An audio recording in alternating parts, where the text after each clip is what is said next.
जीवों में विविधता या जैव विविधता पृथ्वी पर मौजूद जीवों की अत्यधिक विविधता का निरूपण करती है। यह विविधता न केवल पारिस्थितिकी तंत्र को बनाए रखती है, बल्कि जीवन के सभी रूपों के बीच संतुलन भी स्थापित करती है।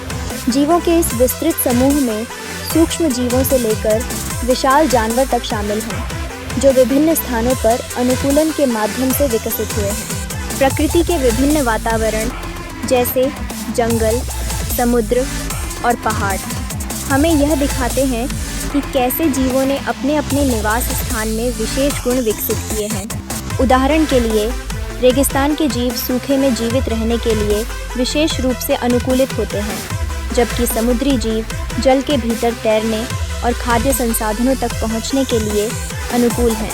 यह अनुकूलन प्राकृतिक चयन का परिणाम है, जो यह सुनिश्चित करता है कि केवल सबसे मजबूत और सबसे अनुकूल जीव जीवित रह पाएं। जीवों के वर्गीकरण में प्राचीन काल से लेकर आधुनिक युग तक विभिन्न प्रणालियां विकसित हुई हैं।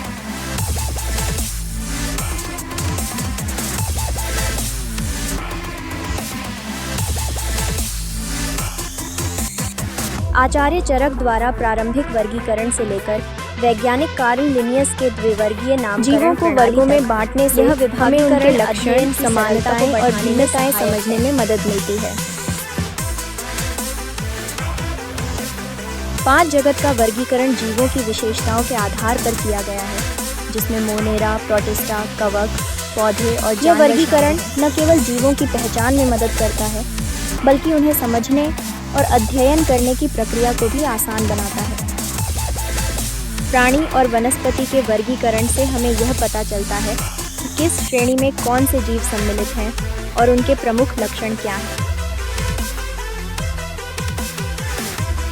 इस प्रकार जीवों में विविधता का अध्ययन न केवल जीव विज्ञान का एक महत्वपूर्ण हिस्सा है, बल्कि यह हमें पर्यावरणीय संतुलन और जैविक विविधता की क्षमताओं को समझने में भी मदद करता है। तो हम न केवल जीवों के विकास की प्रक्रिया को समझते हैं, बल्कि प्राकृतिक विकास और इसके संरक्षण के लिए भी एक कदम आगे बढ़ाते हैं।